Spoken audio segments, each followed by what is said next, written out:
요한일서 4장 7절에서 11절까지입니다. 제가 먼저 7절 읽겠습니다. 사랑하는 자들아, 우리가 서로 사랑하자. 사랑은 하나님께 속한 것이니 사랑하는 자마다 하나님으로부터 나서 하나님을 알고, 사랑하지 아니하는 자는 하나님을 알지 못하나니 이는 하나님은 사랑이십니다. 하나님의 사랑이 우리에게 이렇게 나타난 바 되었으니 하나님이 자기의 독생자를 세상에 보내심은 그로 말미암아 우리를 살리려 하심이라. 사랑은 여기 있으니 우리가 하나님을 사랑한 것이 아니요 하나님이 우리를 사랑하사 우리 죄를 속하기 위하여 화목제물로 그 아들을 보내셨습니다. 같이 읽읍시다. 사랑하는 자들아, 하나님이 이같이 우리를 사랑하셨니 우리도 서로 사랑하는 것이 마땅하도다. 아멘. 우리 2025년도는 우리가 하나님의 성품에 대해서 함께 말씀을 나누고 있습니다. 선지자 호세아는 말하기를 힘써 여호와를 알자. 그죠? 우리가 힘써 여호와를 알자. 그렇게 우리에게 권면했습니다. 그러면서 그가 말하기를 우리가 망하는 것은 양식이 없음도 아니요, 물이 없음도 아니고 하나님을 아는 지식이 없어서 이 백성들이 망한다고 그렇게 안타까워하기도 했었습니다. 그러므로 여러분, 하나님을 모르면 망하는 겁니다. 우리가 사는 방법은 하나님을 알아가는 것입니다. 하나님을 깊이 알아야 됩니다. 그래서 2025년도 한 해 동안은 우리가 하나님을 배웠어, 그리고 하나님을 닮았어, 세상 사람들에게 하나님을 보여주는 것, 이 목표를 가지고 우리가 예배하고 있습니다. 한번 따라합시다. 하나님을 배웁시다. 하나님을 닮읍시다. 하나님을 보여줍시다. 아멘. 예. 오늘 설교의 주제는 사랑입니다. 우리 이제 앞으로 4주 동안 사랑에 대한 이야기 할 겁니다. 첫 번째 주제가 우리가 하나님은 거룩하시다 그랬습니다. 그래서 거룩에 대해서 4주 동안 했어요. 그리고 2월 달에 접어들면서 하나님은 선하심, 그 선하심에 대해서도 우리가 4주 동안 세밀하게 살펴봤고요. 지난 3월 달에는 하나님의 신실하심, 하나님의 신실하심, 그리고 지난주 충성까지 이렇게 살펴봤고요. 이제 오늘부터 4번 동안은 하나님의 사랑에 대해서 함께 공부합니다. 하나님은 사랑이십니다. 제가 하나님은, 그러면 여러분 사랑이십니다, 이렇게 한번 해보세요. 하나님은 사랑이십니다. 일부보다 훨씬 잘합니다. 한 번 더 하겠습니다. 하나님은 사랑이십니다. 아멘. 예. 하나님은 사랑이 참 많으신 분이 아니에요. 하나님은 사랑 그 자체이신 분이에요. 사랑이 없이는 하나님을 설명할 수가 없습니다. 그 사랑에 대한 이야기를 오늘 좀 나누어 보려고 합니다. 오늘 설교 제목이 사랑 참 어렵다, 이렇게 정했습니다. 공감하십니까? 아직 인생을 잘 모르시는 분들은 사랑만큼 스릴 있는 게 어디 있어, 그렇게 재미있는 게 어디 있어 라고 말하시는데, 좀 살아보소. 사랑 참 어렵습니다. 이해하시죠? 저는 제 경우는 그렇습니다. 사랑 참 어렵습니다. 가까이 있는 사람이 사랑하기 어려운가요? 멀리 있는 사람이 사랑하기 어려운가요? 아프리카 저 멀리 어린 소녀가 물동이 이고 흙탕물에 물 떠오고 그거 짊어지고 이렇게 가는 모습 보면서 도와야 되겠다, 그런 마음을 안 가지는 사람은 이상한 사람입니다. 그 멀리 있는 그 사람을 향한 사랑을 가지는 마음은 당연합니다. 근데 옆방에서 하루 종일 게임하고 있는 아들 보면은 우라통이 터집니다. 휴일인데도 네 목건 가슴에 꼭 안고 소파에서 엑스레이 찍고 있는 남편 보면은 확 쥐기보고 싶다, 이런 마음. 사랑한다 뭐 이런 거 잘 못합니다. 그래서 가까이 있는 사람을 사랑하기가 참 쉽지 않습니다. 사랑은 동사가 아니고 명사입니다. 동사는 외우면 됩니다. 사랑은 오래 참는 거다. 외우면 사랑을 아는 것이, 그래서 사랑은 그렇게 외워서 아는 게 아닙니다. 사랑은 하는 겁니다. 사랑은 행동하는 거죠. 사랑은 실천하는 거죠. 그래서 사랑이 쉽지가 않습니다. 그러나 사랑이 아무리 어렵다고 해도 우리는 사랑을 포기할 수 없습니다. 사랑을 또 소홀히 할 수도 없습니다. 사랑을 뒤로 미룰 수도 없습니다. 왜냐하면 하나님은 아까 따라 했잖아요. 다시, 하나님은 하나님이 사랑이시기 때문에 우리가 사랑을 뒤로 미룰 수가 없습니다. 그렇죠? 하나님이 사랑과 관계없는 사람이라면 우리도 뭐 사랑하고 관계없이 그냥 그럭저럭 살면 됩니다. 그런데 하나님이 사랑이십니다. 사랑이 그냥 단순히 많은 분이 아니고 사랑 그 자체이신 분, 사랑의 본질이신 분이 바로 하나님이십니다. 그래서 우리는 사랑을 뒤로 미룰 수가 없습니다. 오늘 7절과 8절을 여러분 한번 볼까요? 7절과 8절 한번 같이 한번 읽어봅시다. 7절과 8절 시작. 사랑하는 자들아 우리가 서로 사랑하자. 하나님을 떠났어. 하나님을 알고 사랑하지 아니하는 자는 하나님을 알지 못하는 이는 하나님은 사랑이십니다. 하나님으로부터 나서 하나님으로부터 하나님을 아는 사람이 우리거든요. 우리의 정체성이 하나님에게서 나서 하나님을 알아가는 사람들. 근데 그 하나님이 사랑이신데, 그죠? 그래서 우리가 하나님 사랑을 모른다면 그 하나님을 알지 못하는 자가 사랑을 못하는 거죠. 그죠? 그러므로 사랑이라는 건 우리에게 있어서 선택할 수 있는 그런 것이 아니고, 이건 우리가 하나님을 믿을 때에 필수적으로 우리 삶에서 따라오는 것이 사랑입니다. 사랑. 이건 그래서 뒤로 미룰 수가 없습니다. 여러분들이 믿음을 포기한다면 사랑도 포기할 수 있습니다. 그러나 여러분들이 하나님을 믿는 믿음을 포기하지 않는 한 이 사랑은 우리 삶 속에서 무시될 수 없습니다. 너희가 서로 사랑하면 이로써 너희가 내 제자인 줄 알기라. 우리는 예수님을 믿는다는 것을 사랑하는 것으로 증명해야 됩니다. 우리의 믿음은 사랑으로 증명되어져야 됩니다. 사랑이 없다는 것은 믿음이 없다는 것과 동일한 이야기입니다. 그래 놓고 보면 참 부담스러운 이야기입니다. 서로 사랑하십시오. 혹시 이 말씀이 이런 부담스럽지 않습니까? 한번 옆에 사람 인사해 봅시다. 서로 사랑하십시오. 한번 사랑합니다. 그래 보이소. 안 사랑하면서. 아무튼 제게는 굉장한 부담입니다. 왜냐하면 하나님이 나에게 그냥 예쁜 사람, 좋은 사람만 사랑해라 그러면 부담스럽지 않습니다. 여기서 너 사랑해라 이 말 속에는 모두를 사랑해라는 말이거든요. 근데 그게 참 부담스러운 숙제입니다. 잘 안 됩니다. 더 나아가서 원수를 사랑하랍니다. 원수가 사랑해집니까? 점잖게 앉아있지 마시고 한번 생각해 보세요. 여러분 원수 사랑하십니까? 그놈의 자식을 사랑해요? 사랑 안 됩니다. 가까이 있는 남편도 잘 이해가 안 되고 사랑이 안 되는데 그 원수를 사랑하라는 이 말씀은 우리 모두에게 부담이 아닐 수가 없습니다. 그래서 제가 설교 제목을 사랑 참 어렵다 이렇게 정했습니다. 사실은 저도 사랑 잘 못하고 또 여러분도 잘 못하는데 오늘 제가 설교 시간에 여러분들에게 사랑하십시오. 사랑해야 됩니다. 하나님은 사랑이십니다. 사랑 안 하면 안 됩니다. 이러면 나도 부담스럽고 듣는 여러분들도 또 얼마나 또 힘들까? 힘 안 듭니까?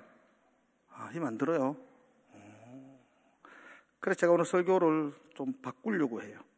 원래 제가 설교 제목을 사랑 그따위 거 하지 맙시다 이렇게 생각했어요. 하지 말자 그랬어요. 왜냐면 안 되잖아요. 안 되는데 하락하는 나도 힘들고 할 수 없는 여러분도 얼마나 힘들겠어. 한번 따라합시다. 사랑 그따위 거 하지 맙시다. 부담이 왕이래 가죠. 사랑하고 싶은 사람께 사랑하세요. 괜찮아요. 그건 좋잖아. 근데 안 되는 사람은 억지로 하지 말자고. 억지로 뭐 한다고 되는 것도 아니고, 허락한다고 하지도 않을 거잖아. 내 역시도 못할 끼고. 그러니까 사랑하지 말자. 여러분, 이 마른 행주거든요. 바짝 말라 있어요. 제가 이렇게 행주니까 요래 짤면 물 떨어질까요? 아니, 내가 힘껏 짤면 물 안 떨어질까요? 막 최선을 다해서 짤면 물 떨어질까요? 행주 찢어집니다. 우리가 사랑할 수 없는 메마른 마른 행주 같은데 사랑하라고 아무리 짠들 그게 나올까요? 말하는 사람이나 듣는 사람이나 부담만 되고 마음만 찢어지지 사랑 그거 잘 안 된다고요. 그죠? 그래서 결론은 사랑하지 말자. 근데 이제 사랑하지 말자라고 결론을 내리고 이제 이카면 오늘 설교 끝나든 내려가야 되는데 또 그하면 또 뭐 우리 목사님은 사랑하지 말자 했다 뭐 이래 또 소문 나면 내가 이단되고 사랑하지 말자. 그다음 2탄이 있어요. 사랑하지 말고 여러분 사랑하려고 하지 말고 여러분들의 마음에 메마른 행주 같은 마음에 물이 적셔지면은 짤면 물 나오잖아요. 메마른 내 마음에 사랑을 채우자. 한번 따라합시다. 사랑하지 말고 사랑을 채우자. 그러면 사랑하려고 억지로 짤 필요 없잖아요. 물이 철철 흐르는 행주는 그냥 옮기면 다 물이 뚝뚝뚝 떨어지잖아. 그래서 내 마음이 사랑이 채워지면 억지로 안 짜라도 사랑이 흘러가지 않을까. 그래서 사랑은 하지 말고 사랑을 좀 채웠으면 좋겠다. 제가 오늘 그래서 결론적으로 한번 따라합시다. 사랑은 하는 것이 아니라 사랑은 채우는 것입니다. 이해가 되죠? 감동도 와요? 그럼 사랑을 채워야 돼요. 사랑을 채우려고 그러니까 사랑이 어디 있는지 찾아야 되잖아요. 내 마음에 채울 사랑을 내가 찾아야 되잖아요. 진정한 사랑이 어디에 있는지. 여러분, 진정한 사랑이 어디 있나요? 우리에게서는 없습니다. 우리에게서는 없어요. 다 심히 부패한 마음 속에서 진정한 사랑이 나오지 않아요. 가장 이기적인 사랑만 우리에게 가득 차 있어요. 그리 잘해주는 사람은 사랑하고 못해주는 놈은 미워하고 그게 당연해요. 우리의 마음은 그 진정한 사랑이 없어요. 그 사랑이 어디 있느냐? 너가 사랑을 그 고장난 사랑, 그 부패한 사랑, 그 더러운 사랑, 왜곡된 사랑으로 채우면 안 되잖아요. 진정한 사랑으로 채워야 되잖아요. 어디 있냐 보니까 오늘 10절에 이렇게 말해요. 10절 한번 볼래요? 한번 읽어볼까요? 시작. 사랑은 여기 있으니 우리가 하나님을 사랑한 것이 아니요 하나님 우리를 사랑하사 우리 죄를 속하기 위하여 화목제로 그 아들을 보내셨음이라. 아멘. 사랑이 어디 있다고요? 여기 있다고 그래요. 사랑이. 하나님에게 사랑이 있다고 말해요. 왜곡되지 않는 사랑, 그죠? 그 부패하지 않는 사랑, 그 진정한 사랑이 어디 있냐 그러니까 오늘 성경이 말해요. 사랑이 여기 있다고. 여기에. 그럼 내가 사랑을 채우려면 그 사랑 앞에 가야 되는 거죠. 그 사랑, 하나님의 사랑. 자기 아들을 내어주신 사랑. 여러분, 내 죄를 용서하시기 위하여 자신의 아들을 십자가에 내어주신 사랑. 그게 어떻게 이해할 수 있는 사랑이겠어요? 그게 하나님의 사랑이라고 말씀하는 거죠. 하나님이 나를 위하여 자기 아들을 십자가에 내어주셨습니다. 우리 이 놀라운 이야기를 선포해도 감동이 없어요. 그래서 어떤 분이 책에서 이런 말을 했는데 내가 정말로 공감했어요. 하나님이 여러분을 사랑하는 것은 어렵지 않습니다. 그런데 여러분을 사랑한다는 걸 이해시키는 건 참 어렵습니다. 그래서 무슨 말인지 잘 한번 들어보세요. 하나님이 여러분을 사랑하는 것은 어렵지 않다고요. 그런데 내가 너를 그렇게 사랑한다는 걸 깨닫게 해주는 것은 어렵다고요. 못 깨닫는다니까요. 하나님이 나를 이처럼 사랑하셨는데 그래도 못 알아듣는다니까요. 우리가 그 하나님의 사랑을 이해하지 못한다고 말하고 있습니다. 그런데 우리가 하나님의 사랑을 알고 하나님의 사랑을 깨닫고 그 하나님의 사랑을 경험하면 그리고 그 하나님의 사랑을 내 속에서 채우면 그게 사랑의 사람이 되는 겁니다. 내가 사랑을 많이 해야지 그렇게 해서 사랑의 사람이 되는 것이 아니고 그 놀라운 하나님의 사랑을 깨닫고 내 메마른 가슴에 그 사랑을 채워 놓을 때에 내가 사랑의 사람이 됩니다. 그래서 사랑을 하려고 애쓰지 말고 하나님의 사랑을 내 가슴에 채워야 합니다. 따라합시다. 사랑은 하는 것이 아닙니다. 채우는 것입니다. 하나님의 그 사랑의 그 양이 많을까 적을까? 대답해 보세요. 하나님, 이건 쉬우니까 대답해 보라는 거예요. 하나님이 나를 사랑하는 그 사랑에 그게 커요, 작아요? 그래. 어디 많이 커요? 많이 커요. 하늘을 두루마리 삼고 바다를 먹물 삼아도 그 사랑을 다 기록할 수 없을 정도로 넘치는 사랑, 풍성한 사랑이라고 말합니다. 그 하나님의 사랑이 내 마른 내 가슴을 채우기에 부족할까요? 넘칠까요? 넘치죠. 그래서 그 사랑 앞에 가면 나는 홀로 넘치는 사랑으로 채워집니다. 그 사랑이 너무너무 크고 풍성하기 때문입니다.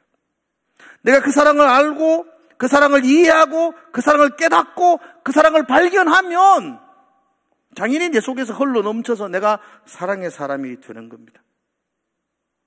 나를 위하여 자기 아들을 내어놓으신 사랑. 여러분 아들을 다른 사람 위해서 생명을 내어놓을 사람이 여기 누가 있겠어요? 부모들이. 그래서 그 사랑을 미친 사랑이라 그래요. 미친 사랑. 나에게 부어주신 그 하나님의 사랑은 미친 사랑이라고.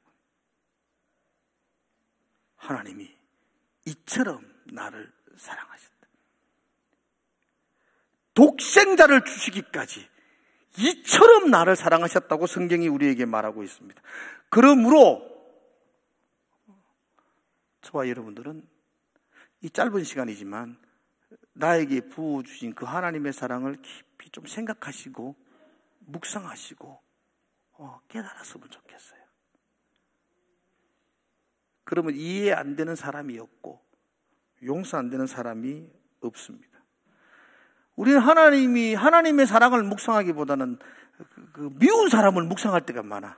매일 기도할 때도 그놈 벼락 맞아 안 죽나 그것만 생각하는 거예요.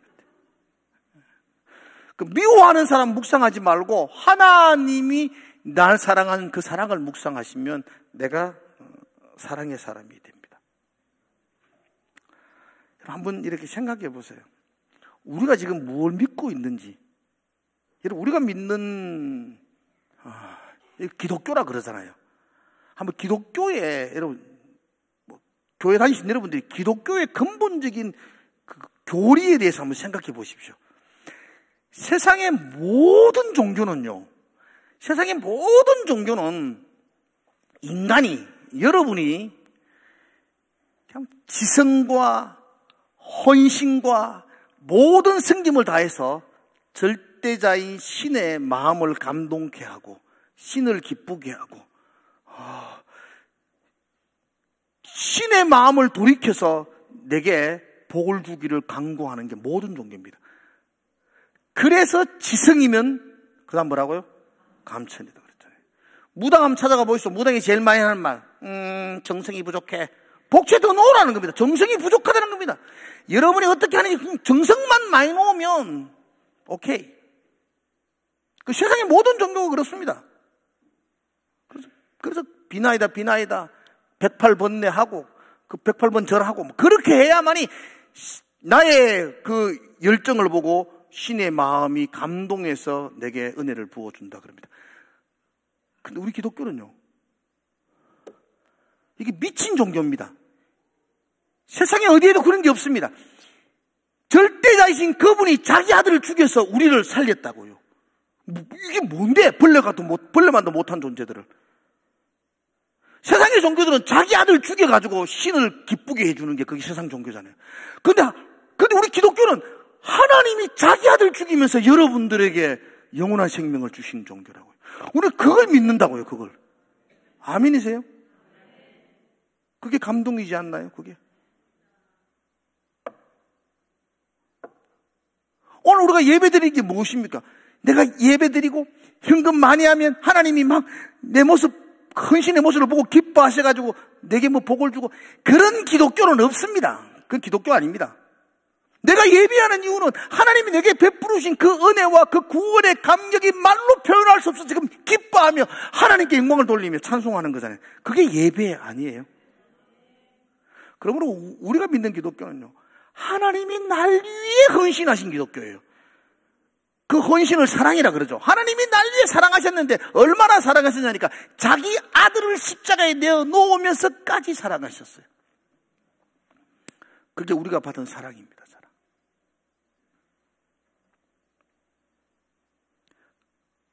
이걸 이해하는 게 그게 믿음입니다. 그 사랑 얼마나 아름다운지, 그 사랑 얼마나 날 부욕해 하는지, 그 사랑 얼마나 크고 놀라운지, 그 사랑이 얼마나 나를 감격하게 하는지, 이 찬송을 뜨겁게 할 때에 그때 내 속에서 사랑이 넘치는, 채워지는 거죠. 여러분, 사랑하려고 하지 말고 하나님의 사랑을 여러분의 가슴에 채우시기를 축복합니다. 그럼 내가 사랑의 사람이 됩니다. 어느 책에서 봤습니다. 좋아한다는 것과 사랑한다는 것은 차이가 있다고 말합니다. 왜 좋아하는 것도 좋고 사랑하는 것도 사랑하고 뭐 괜찮다 싶은데 그분은 그렇게 구별을 했더라고요. 좋아하는 것과 사랑하는 것은 차이가 난다. 꽃을 좋아하는 사람은 들판에서 꽃을 보면 예쁘다 예쁘다. 그리고 좋아하는 사람은 그 꽃을 꺾어서 자기 집 화분에 꽂아 놓는다 그렇게. 사랑하는 사람은 그 꽃을 보면서 물을 준다 그랬죠. 그 꽃을 꺾어 가져오는 것이 아니고 그 속에서 잘 자랄 수 있도록 물을 주는 사람이 사랑하는 사람이라 그러더라고요. 하나님은 우리를 좋아하는 것이 아니고 사랑하신다고 말해요. 지금도 들판에서 흔들리고 있는 우리를 향하여 물을 주시고 돌보아 주시고 아름답게 내 모습을 보면서 나를 보며 하나님이 기뻐하시죠. 내가 뭐 해가 그런 게 아니고 그냥 나를 사랑하시니까 그냥 보기만 봐도 기쁜 거예요.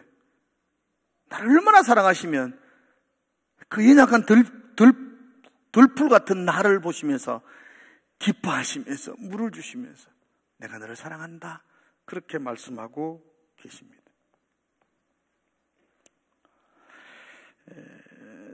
사랑에 대한 이야기를 하면 우리는 고린도전서 13장의 말씀을 그렇게 언급하지 않을 수가 없습니다. 고린도전서 13장 4절에서 7절까지가 사랑에 대한 정의를 내리고 있습니다. 한번 여러분 보면 좋겠는데요. 4절 한번 읽어볼까요? 사랑은 오래 참고 온유하며 시기하지 아니하며 사랑은 자랑하지 아니하며 교만하지 아니하며 무례히 행하지 아니하며 자기의 유익을 구하지 아니하며 성내지 아니하며 악한 것을 생각하지 아니하며 불의를 기뻐하지 아니하며 진리와 함께 기뻐하고 모든 것을 참으며 모든 것을 믿으며 모든 것을 바라며 모든 것을 견디느니라. 사랑이 뭐냐고 정의해 놓았죠. 사랑은 오래 참고 온유하고 시기하지 않고 자랑하지 않고. 그런데 이 구절을 읽을 때마다 가슴이 좀 답답하고 먹먹합니다. 우리가 이 사랑을 해야 한다고 생각해 보십시오. 오래 참고. 저는 잠시 참는 것도 힘듭니다. 오래 참고. 어떻게 오래 참아야죠?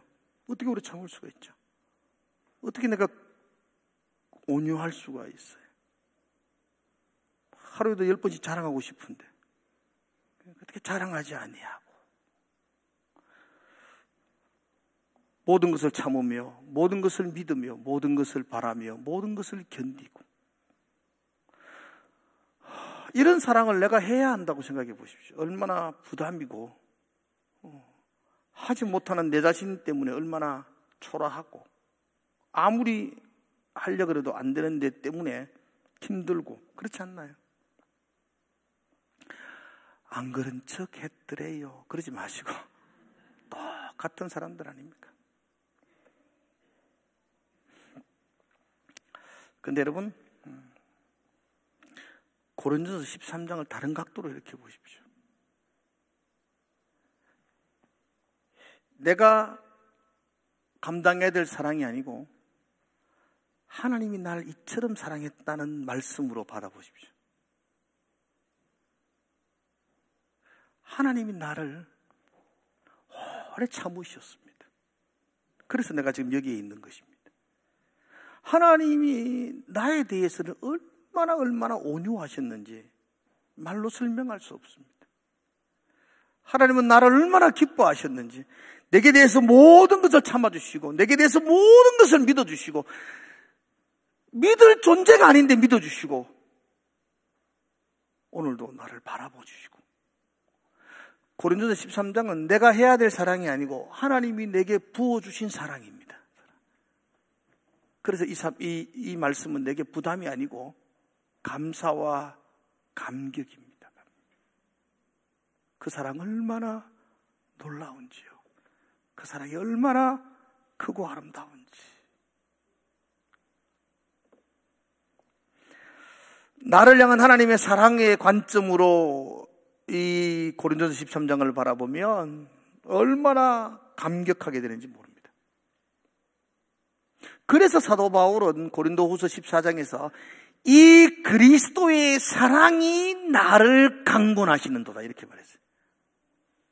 내가 내 생애를 던져서 내가 복음을 위해서 일생을 살았던 이유는 내가 나의 열정과 헌신이 아니고 이 놀라운 그리스도의 사랑이 나를 여기까지 끌고 왔다. 그리스도의 사랑이 나를 강권하셨다. 이게 이제 우리의 고백이어야 합니다. 내가 내 힘으로, 내가 내 열정으로, 내 재능으로 달려온 인생이 아니라 그리스도의 사랑이 나를 여기까지 끌고 오셨군요. 그게 바울의 고백이고 우리의 고백입니다. 여러분, 메마른 가슴에 사랑하려고 발부둥 치는 그런 삶이 아니라 이제 이 가슴 속에 나를 끔찍이도 사랑하셨던, 이처럼 사랑하셨던 그 하나님의 사랑을 채우십시오. 그 하나님의 사랑을 묵상하십시오. 그러면 그 사랑이 여러분의 마음의 잔에 홀로 넘치게 될 겁니다.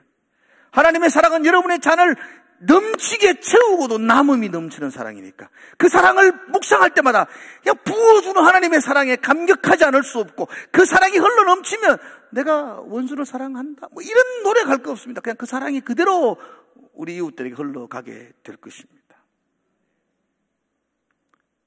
사랑은 하는 것이 아니고 사랑은 채우는 것입니다. 사랑하려고 하지 마시고 하나님의 사랑을 우리의 가슴에 채우시기를 주의 이름으로 축원합니다. 자, 설교를 마치겠습니다. 제가 오래전에 봤던 영화, 이 설교를 준비하면서 그 영화가 생각났어요.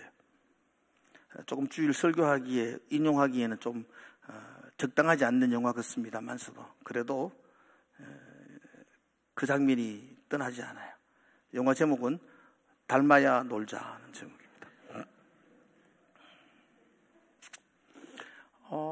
그 내용은 이런 겁니다. 어떤 조직에서 어떤 어려움을 당해가지고 이게 절로 피시를 했던 조폭들이 있습니다. 근데 스님들은 그 조폭들이 그 절에서 생활하는 걸 굉장히 못마땅해 합니다. 이건 그래서 우리 교회에 깡패들이 다 이렇게 해도 그것도 그렇지 않습니까? 불공을 드리는 것도 아니고 막 그래서 스님들은 나갔으면 좋겠다고 생각합니다. 그런데 조폭들은 나갈 수도 없으니까 더 있고 싶어 합니다. 나가라, 더 있겠다. 그래서 주지스님이 문제를 냅니다. 이 문제를 맞추는 사람 뜻대로 하겠다고. 그 주지스님이 마지막 문제를 내는 게 뭔지 아세요? 영화를 안 보셨나요? 밑빠진 독을 하나 준비합니다. 밑빠진 독 2개를 만들어서 스님 쪽 하나, 조폭 쪽 하나. 그리고는 물을 가득 채우라 그렇게 말합니다. 10분 안에 물을 가득 채우라. 그래 뭐 무식한 막 그 조폭들은 막 그냥 물을 막 담습니다. 그게 막 배에 막 그 구멍을 막아가 막 담아 보지만 그렇게 되겠어요. 밑빠진 독인데 물을 담을 수가 없어요. 스님들하고 노력하지만 그게 안 된다고요. 그런데 조폭 중에 하나가 아주 아이디어를 내죠. 그 밑빠진 독을 들고 연못으로 뛰어가서 확 던집니다. 그리고 물을 채웁니다. 아무리 밑빠진 독이라도 연못의 모든 물 가운데 채우니까 독에 물이 가득 차더라. 우리가 밑빠진 독과 같은 그런 존재들 아닌가요? 예쁜 구석도 없지 않습니까? 아무리 채워도 보여줄 것도 없는, 하나님 거룩하시다고 여러분 거룩하게 살아라고 그렇게 이야기했지만 거룩한 모습 보이지도 않고 우리가 밑빠진 독과 같은 존재 아닌가요? 아무리 말씀을 들어도 그 말씀이 내게 실행되지 않고, 그죠? 이렇게 명설교를 듣고도 나가면 다 이자부탁하고. 우리 모두는 밑빠진 독과 같습니다. 우리가 살 수 있는 유일한 방법은 그 풍성하신 하나님의 그 강물에 우리가 잠기는 것입니다. 그럴 때 우리의 약점이었던 밑빠진 것은 다 덮여지게 될 겁니다. 그리고 우리 속에 하나님의 사랑으로 충만하게 될 겁니다. 그 사랑이 얼마나 놀라운지, 그 사랑이 얼마나 아름다운지, 그 사랑 때문에 내가 얼마나 부유하게 되었는지를 우리가 찬송하는 성도가 될 것입니다. 사랑하지 말고 사랑을 채우십시오. 사랑을 채우십시오. 그래서 기쁨으로 나를 사랑하신 그 하나님의 사랑을 세상에 흘러보내는 그런 우리가 되기를 주의 이름으로 축복을 드립니다. 기도하겠습니다. 밑빠진 독처럼 아무것도 쓸모없는 존재인 나, 근데 하나님의 사랑에 깊이 잠길 때에 그 사랑이 내 속에서 흘러 넘치는 것을 내가 봅니다. 하나님, 그 사랑을 깊이 묵상하고 그 사랑에 감동하며 그 사랑에 충만하여 살아갈 수 있는 한 주간이 되게 하여 주시옵소서. 성령께서 우리를 인도하여 주시옵소서. 예수님 이름으로 기도드리옵나이다.